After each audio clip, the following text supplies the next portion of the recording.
Pakistan is making in developing both economically and socially.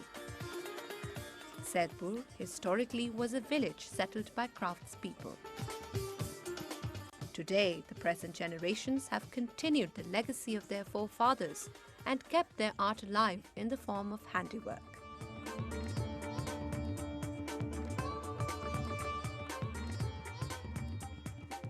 ये जो बर्तन बनाने वाला काम है, मैं 10 साल का था उस वक्त काम शुरू किया है। इस वक्त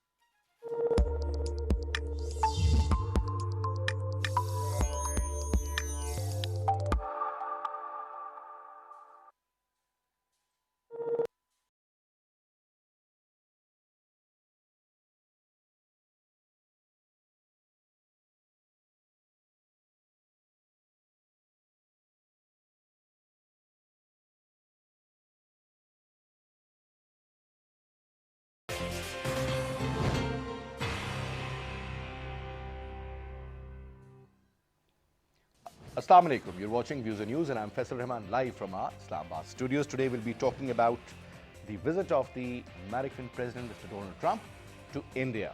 It was a two-day official visit and interestingly there were a lot of happenings I think which should be talked about. In fact, the Indians were looking for a free trade agreement and they could not manage that. And the interesting part is that when you look at the trade overall between India and United States of America, interestingly you will see that the trade balance is in favor of the Indians. That's around $24 billion. So Trump, since he's a businessman, he understands the nitty-gritties very well. So I'm sure the Indians will be having a tough time negotiating on that particular aspect. Other than that, obviously there was this huge deal of around $3 billion, out of which $2.6 billion would be spent in buying the Seahawk helicopters, attack helicopters. There are 24 in number, 24 of them. And they'll also be buying 6 Apache helicopters, combat attack helicopters. So that is going to give a lot of strength to the Indian forces in that particular regard. Other than that, as we all know, that since Trump was there and the problem regarding Kashmir, obviously, that the Indians could not hide. That was very obvious. And on top, I would say the icing on the cake was about the CAA. In Delhi, around 10 people were killed today. More than 150 were injured. So you could well imagine now they have also imposed curfew for unlimited period there. So let's see what happens. This is the capital of India, New Delhi I'm talking about. Whether it was earlier in Ahmedabad, the Prime Minister of India, Mr. Modi, received the American president and around 100,000 workers from the public sector were all gathered and chanting slogans in favor of Mr. Trump. But the most interesting part again was when he appreciated Pakistan for its efforts on the war on terror. So the whole crowd was silenced by that particular statement. Other than that, when we look at it from another perspective, and that is that American president was in India and what was he expecting? So the Indians were hiding each and everything, starting from the issue of CAA, the people who were out on the roads chanting slogans against Narendra Modi's current diplomacy or the current kind of decisions he has taken. So this is what is going on. And obviously, everybody is sure that the American president, he understands that India is actually shifting away from this concept of being secular. It is very obvious that India has become a country which is ruled by the Hindus, and this concept of Hindutva or RSS is really prevailing out there at every level. Soon there is going to be a meeting between the new Chief Minister, Mr. Kejriwal of Aam Aadmi Party, and the Home Minister, Mr. Amit Shah, regarding the problems in Delhi. So you can well imagine the protests are all over India. And that has actually shattered the hopes of the Indians regarding this particular trip of the American president. We'll be talking about that in detail. We have with us in our studio on my right is Shaukat Paraja Saab. He's a senior journalist and a known anchor personality. So thank you very much. My pleasure. And we also have with us Dr. Khurram Iqbal Saab. Khurram Saab is an expert on foreign affairs. Thank you very much, Khurram Saab. And we'll be shortly joined in by Air Commodore retired Basit Raza Basi Saab, who is a senior analyst. But let me start off from you, Praja Saab, now two major aspects. I was just going through all the details of his visit. Two aspects were very clear and which I believe are very much in our favor. One is about the peace deal of the Taliban and the Americans. And today we also learned that the Qatari ambassador visited the Foreign Office and personally invited our foreign minister to attend the meeting that is going to be held on the 29th. So that means that the peace deal is getting consolidated. And this was what was also appreciated by the American president in India regarding Pakistan. Second was the CA issue, sir. Don't you think that has actually sort of raised a lot of concern for the current government, sir? Thank you very much. There is, in fact, there are many issues and many aspects of the visit of President of United States of America, whether I should say Donald Trump or I should say Dolan Trump, I don't know really. Because since yesterday that has become a joke now. That's a Indianization of the word Donald, you know, that is Dolan somewhere, you know. But many aspects and many segments when I say, although there is a lot of euphoria in Pakistan about Trump visit to India and his discourse about Pakistan, but still when American used to say do more, I was really expecting more from Donald Trump vis-a-vis Kashmir, in fact. That 2 days the Kashmiris kept on waiting that Donald Trump will raise their issue, that why 8 million people they are under siege for over 7 months, you know, over 200 days, you know. Donald Trump would ask from the largest democracy in the world that as to why in democracy human beings, families, tribes, they can not talk to each other, why the streets of Srinagar, Pulwama, Budgam and other Shopian, etc., Shpaian, etc., they are deserted and there is no permission to move from one place to the other place. Similarly, the APHC, All Parties Hurriyat Conference leader, they were also expecting that President Trump will raise this issue, that as to why, you know, there is a dark, complete dark, there is complete, you know, siege of Kashmir, why it's not happening. So this is something that is disappointing for the people in Kashmir, for the people in Pakistan and for the people of conscience all over the world, that as to why, you know, it has not been talked of, you know. There are also many aspects which are good. For example, when Donald Trump, the President of United States, today even said that Kashmir is a big issue between India and Pakistan, and I reiterate my offer to mediate between India and Pakistan.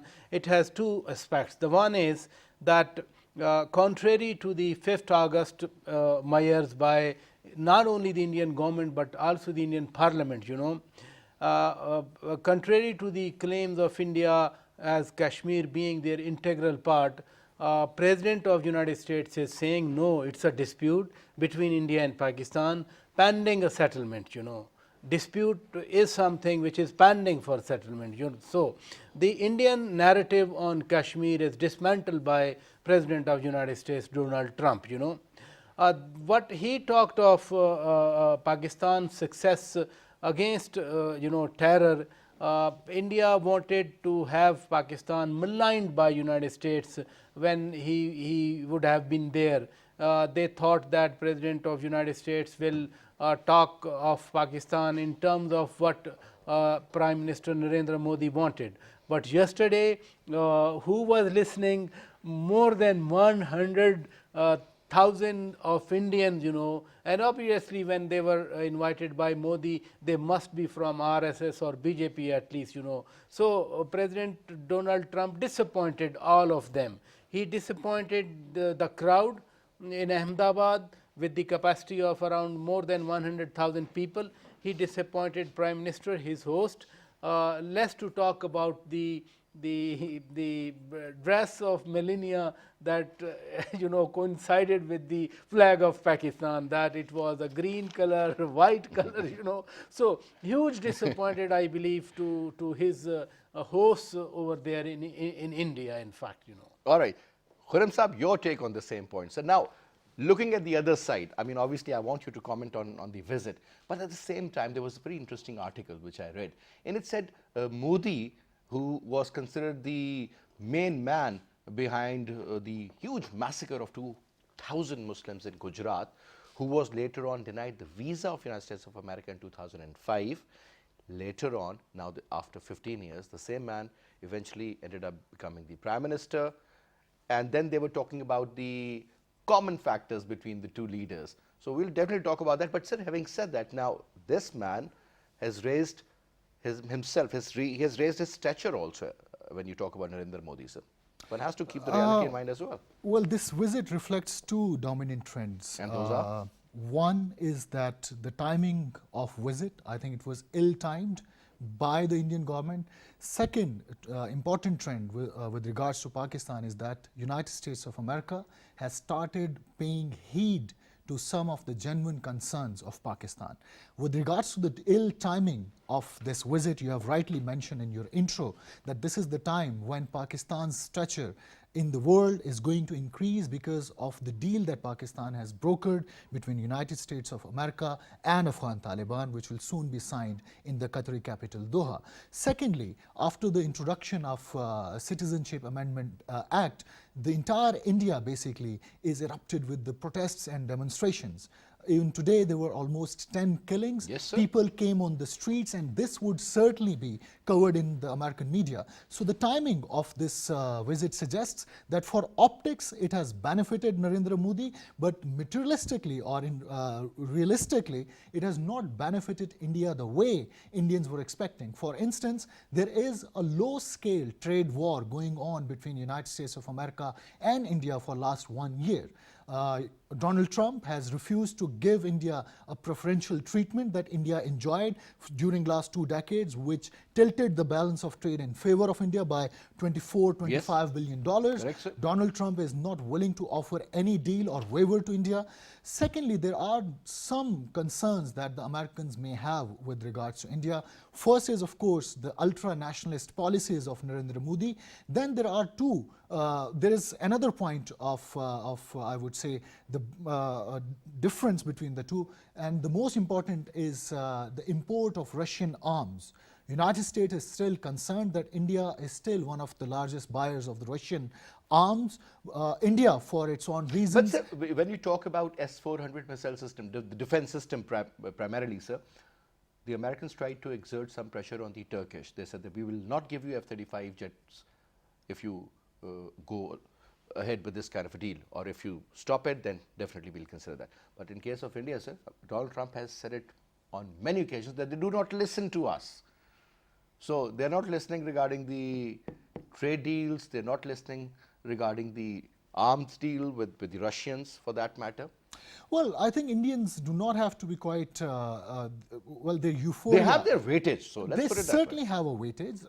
United States of America still thinks that to counter China, India would be a linchpin in American Indo-Pacific strategy. That is why Americans are putting a lot of weight behind India. But at the same time, Pakistan, which has for a long time raised the issue of terrorism and Indian hegemonic designs, Americans have not started to pay attention to that. That's why on the issue of counterterrorism, President Trump has rightly acknowledged the role of Pakistan and the acts and efforts that it has taken during last few years. So I think that is one point where we have a lot of reasons to be optimistic about Pakistan-United States relations. And very importantly, this is for the first time that American visit in India or American impeachment of India or vice versa, it has not come at the cost of Pakistan.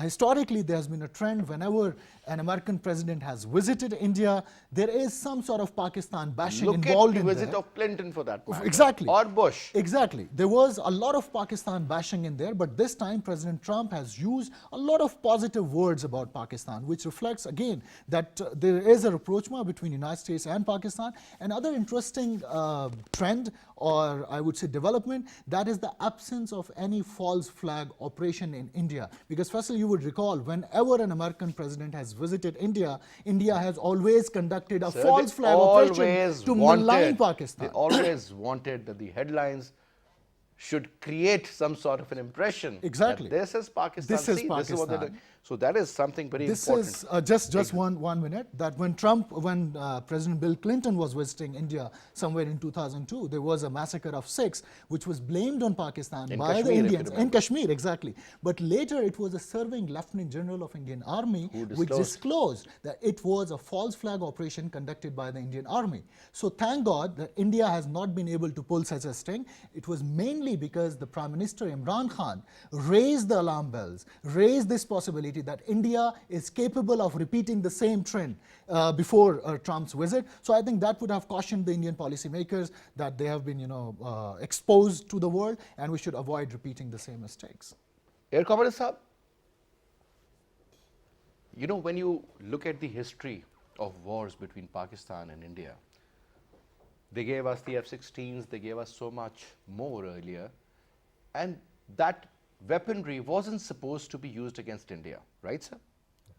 And this was one of the reasons that we could not get or muster further support by the Americans in the tangible form or otherwise. Now, there are two aspects. One is that, sir, now Indians, I've also learned that they've been able to buy Apache helicopters, 6 of them. They've also signed a deal regarding the Seahawk attack helicopters. Earlier than that, Chinooks, and then other civilians equipment. Then they were talking about the transfer of technology. Most likely F-16s would be manufactured inside India by the name of F-21s. So a lot is going on. Now, India is one of the largest purchasers of weaponry, whether they get it from France or Sweden or Russia or USA or Israel. So the point is that now that has changed the balance of power in the region. Earlier, if you remember, 200 drones were also sold to the Indians. I mean, I'm talking about something which has given a lot of strength to the Indian military, sir, or Navy for that matter. On the name that, okay, well, this is to counter the Chinese. But, sir, there is no way that we can make sure that all this is not going to be used against Pakistan. That's true. In the present scenario, of course, all this pampering is only to bolster India against China, and that is what America's worry is at the moment: how to contain China, how to marginalize China. And in their thinking, they perhaps they feel that India could play a part, and that's why all this equipment is being amassed there. But I strongly feel that India doesn't have the wherewithal to face China in any eventuality. And sooner or later, the Americans are going to realize. And perhaps when I look at the 2 days of Mr. Trump's visit yesterday and today, I think it was a great balancing act on his part. Yesterday, he put Mr. Modi on a very high pedestal. And I think he did, he said whatever he was asked to do. He went to Gujarat. That's the place, as very rightly pointed out, the site of that massacre, because of which he was denied visa to USA. And Trump walked into that. This was not a small favor.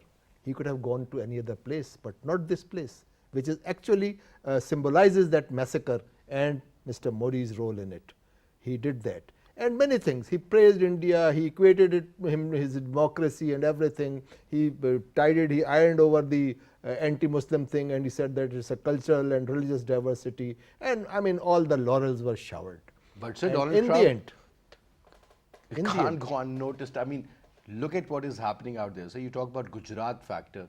Okay, we also learned that the major speech was actually delivered in Ahmedabad, that huge stadium. Technically, sir, normally such events always take place in the capital. That's right. This is what I'm saying. So this is something he went out of his ways. And I think yesterday, except that remark in the end, and that too, if you see that remark about Pakistan, initially he talked about terrorism inside Pakistan borders. And then he terminated that line where he again praised Pakistan a bit.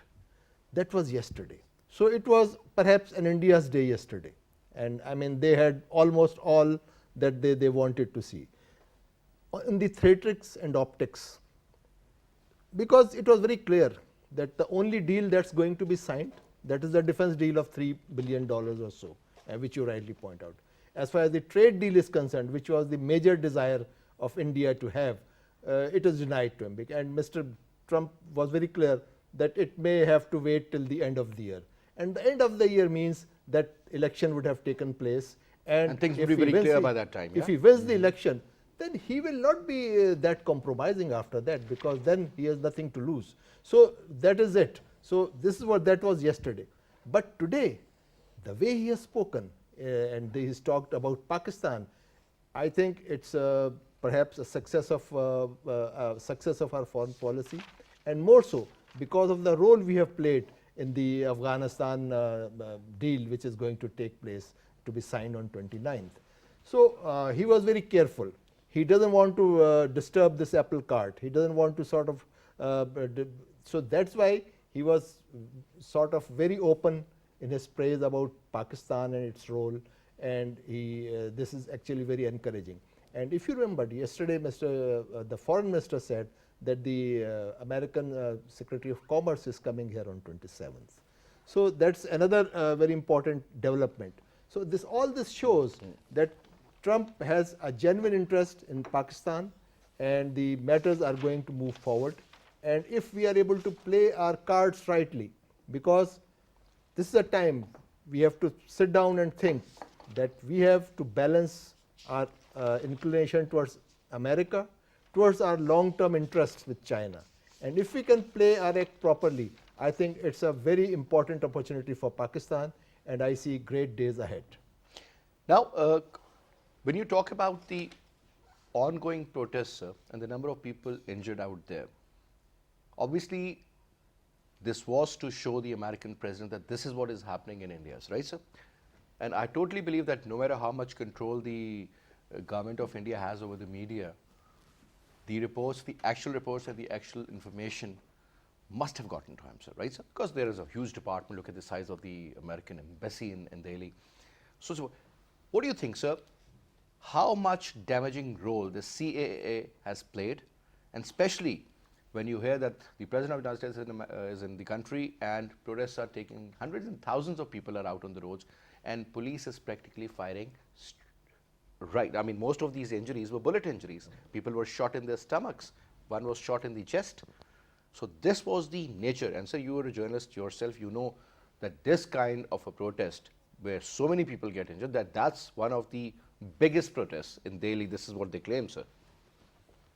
You know, you have to understand what kind of thinking or philosophy President Donald Trump himself has been pursuing back in the United States. I mean, denial to visa entry for certain Muslim countries. You remember during the initial years of President Trump, then erection of a wall on the Mexican border, you know. So such kind of policies President Trump himself has been following. This citizen amendment. But sir, he withdrew his stance from those. Most of them. I mean, he later on said, oh, it's fine, you know, I said it in a different context. But I said, if you know his thinking, you know, I'm not talking about what he has actually happened. Yeah, you know, what he had in his mind, in his thoughts, you know, that's what I was pointing out. This Citizen Amendment Act is not a story of today that has developed inside India. It has been there for weeks and months even, you know.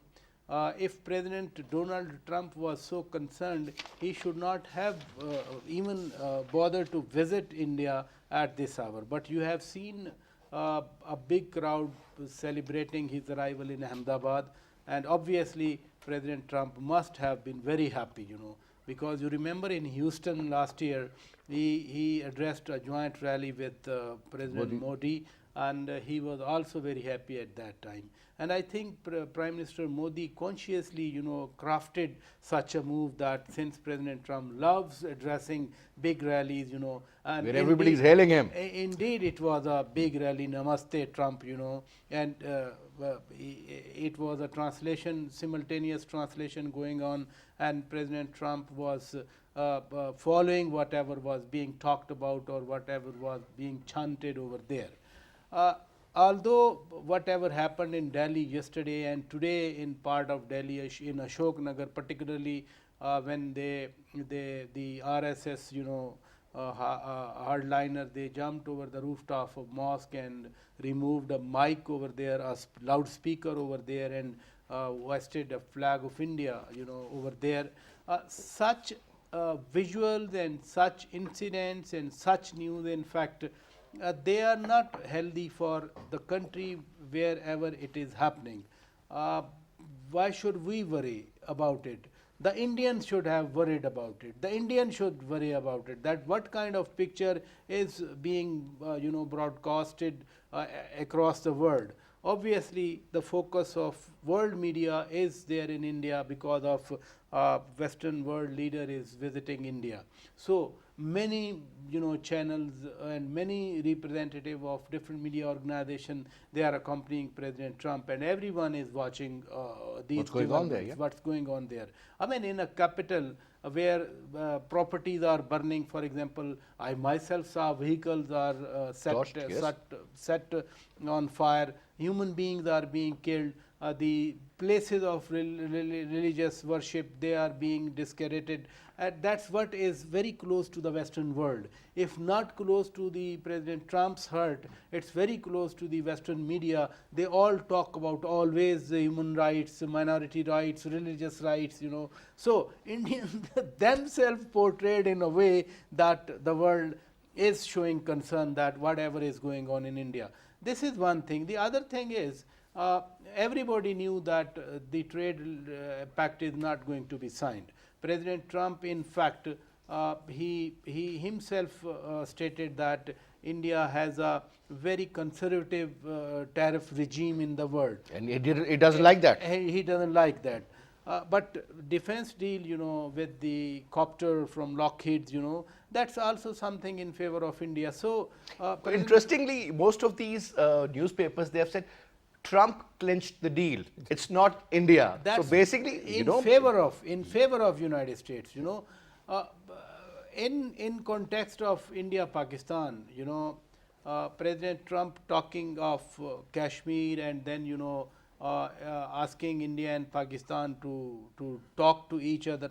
I think the United States should pursue this policy in terms of their actions. They must pursue it, not once that President Trump is here, rather threat to peace in this region. It could pose a threat to peace anywhere, and that's what Prime Minister Imran Khan has been talking of, that it's a nuclear flashpoint. Why not world, especially the Western world? They focus on this aspect, that why India and Pakistan, they are on the verge of a war for the last many months, 6 or 7 months. After 5th of August, there are standing, problem. Then there is a consistent crossfire, on the line of control, and even some incidents of coming closer to something. We are sitting in February. Tomorrow or day after tomorrow is 27th of February. Yes. What happened last year? President Trump must knew it, and when he spoke to Prime Minister Modi today, as he said in the press conference, I believe he would have talked and discussed these things at length. Let's see what comes out from the consistent pursuing of the State Department, that how they engage both countries to each other, and what is the outcome.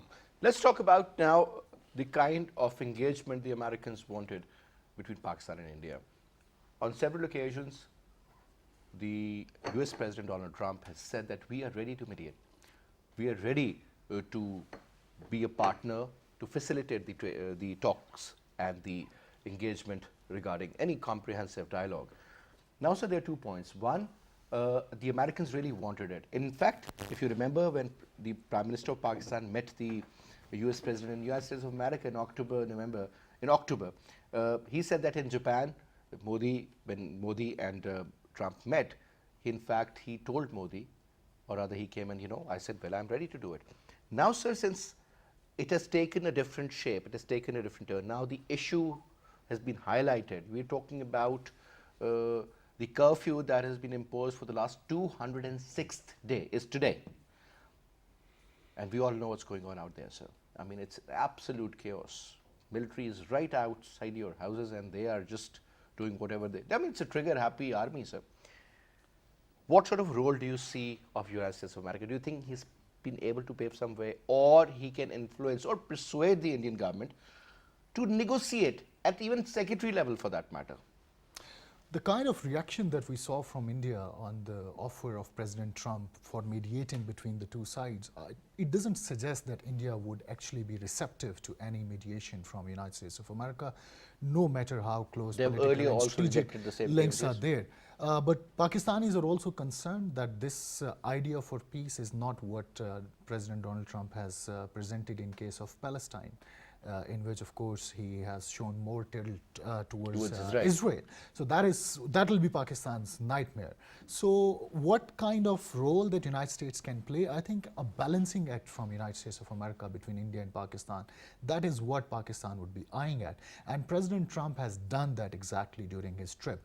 We must not forget that it's not only the it's not only the military deal that's been clinched by Trump in his visit to India, it's also a political deal that Donald Trump has tried to clinch. We must not forget that this is American elections are around the corner, and there is a strong Indian diaspora in the United States of America, 3 million strong, which always have been tilted towards the Democrats.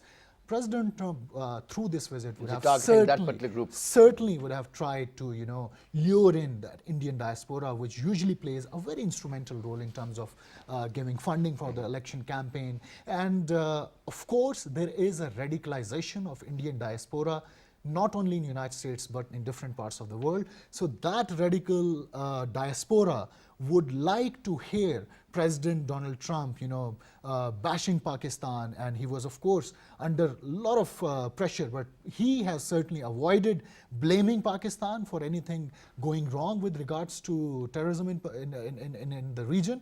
So I think this is certainly not a win-win for India and United States of America. President Donald Trump has clinched much of what was being offered, and Modi has very little to be happy about this trip. But at the same time, there's another article I'll refer to, that the common factors between the two leaders, Modi and Trump, I mean, both were average politicians, I would say, sir, but they ended up getting the highest position. And at the same time, both were anti-Muslims. Both had some weird ideas about the economic uplift. Both were considered pretty dangerous. That, I mean, the moment Trump got into power, I mean, we got to know mother of all bombs were dropped in Afghanistan. Immediately, Syria was under attack. I still remember 110 missiles were fired from their navy, which was stationed there. So, this man had this idea. But at the same time, he used to talk about withdrawal. So, but he's been able to succeed on various accounts. So, whereas it seems that Modi is really stuck. Well, I think equating Modi and Trump into 2020 could be misleading. Yes, it's true, when Donald Trump started his electoral campaign 5 years ago, he told the same narrative, which was anti-immigration, which was anti-Muslim. You're absolutely right. But it seems that President Donald Trump has toned down his anti-Muslim rhetoric where it came to pragmatic interests of United States of America. Take, for example, the withdrawal of American troops from Afghanistan. I don't think that any Democrat president could have taken this bold step, but this was a part of his election promises.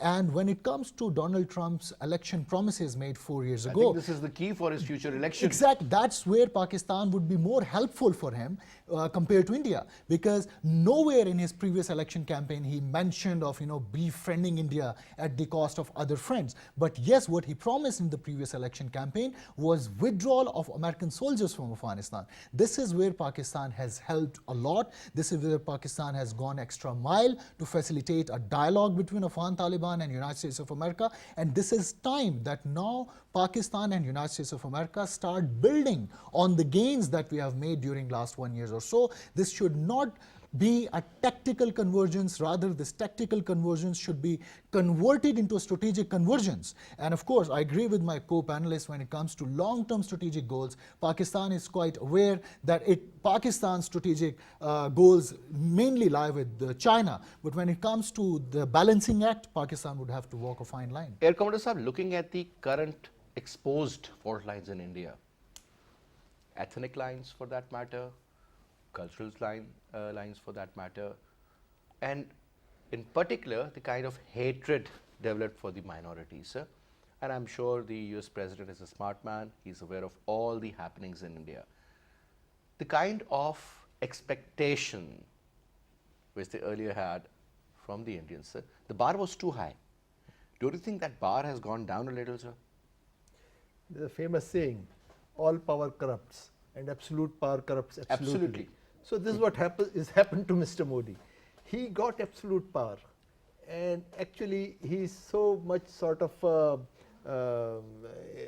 enjoying life, and he thinks that he can do anything. He is not seeing, these are not telltale signs. What is happening, they are stark realities in front of his eyes, but he is not learning the lesson. So I think he's destroying India, in my opinion. The pace is slow, but I think it's going to gain momentum.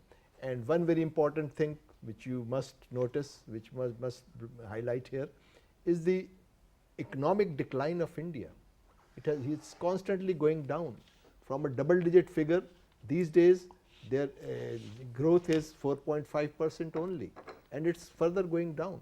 So all these are not good indicators for a country. It's not for the health of a country. And those fault lines, they are actually they are manifest in this just going down, this economic growth curve going down. This is because of that, because their policies, if you are buying weapons from left, right and center, so you have little left for the development of the country, and your people want development. These slogans and these rhetoric, it cannot feed people for long. For some time perhaps it could. Especially he has to understand this is the year 2020. That's he right. is not living in some colonial Exactly. time period. And coming back to our discussion, we must focus on to the fact that this is the election year for Mr. Trump. I think some people think that he talks off the cuff and he says certain things which he doesn't mean. My belief is It's the other way around. he is a smart player. He means every word of what he says. The timing has to be his choice, and the very clear proof of that is that he walked out of the same deal which is going to take place on 29th. It was almost the same thing, but he walked out because that was last year and the election was far away, and he wants it to happen now. He wants to have those American soldiers coming down from the aeroplanes and their wives hugging them. That's what he wants to show on TV Exactly. so that he can win the next election. So this is what I'm saying, that he's actually converging all these like a chess This is player. a part of his Exactly. efforts. So here is a point that even on the Kashmir, I feel that it is the fourth time that he has come out that I want to mediate. And so he has to do something on this. I'm hopeful. So And primarily, sir, when you see Donald Trump's reaction regarding Pakistan and India's tension, he would not like that there should be a war between these two countries, and he obviously understands that the major reason or the cause which can lead into a full-fledged war is Kashmir, right, Raja Saab? So that means that he is cautious, he knows, he understands that both are nuclear powers. So primarily, sir, by engaging or not engaging, at least making an effort means a lot. Because if he is trying to raise India to that level where they can counter the Chinese, obviously, with Pakistan, he would like that the things should be normalized. Correct, sir? No, this has been their consistent policy. Nowadays, although their visibility is far less than it used to be 10 years back or even in the later years of last century, but still they are concerned. And you remember, again I'll say Pulwama days, last year, it was direct intervention by the US administration that as otherwise we were very close to another war between the two. I still remember that when they were in North Korea, this happened, and he said we were more concerned about this issue rather than that. Exactly. So the disputes in South Asia, they are always concerned. But priority has been, Afghan issue.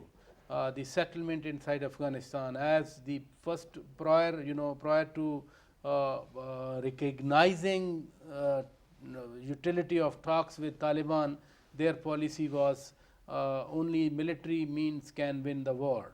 But then they changed their mind, they made up their mind, and there has been a long process of talks between United States and the Afghan Taliban, and finally they will be an agreement hopefully on 29th, as you rightly pointed out today. The Honorable Ambassador of Qatar, he visited Foreign Minister and handed over an invitation. But whether imagine if US withdraws from Afghanistan, there is a settlement, they are gone, you know, and whatever happens in Afghanistan, they will say that it's all intra-Afghan. Whether they will have a focus similar to the one as they have today about Kashmir or any threat, you know, potential in South Asia. That is going to get eroded. But time will tell, actually. Only time will tell. And second question is, as there is a consensus in Pakistan that they are propping up India against China, the possibility of any confrontation between China and India, they are so far handling it, you know. I mean, last year, I think they have enough wisdom to handle their issues. Last year there was a possibility of on the top, you know, but they settled it. Indians do realize. And third aspect is, look at their huge trade, you know, with China.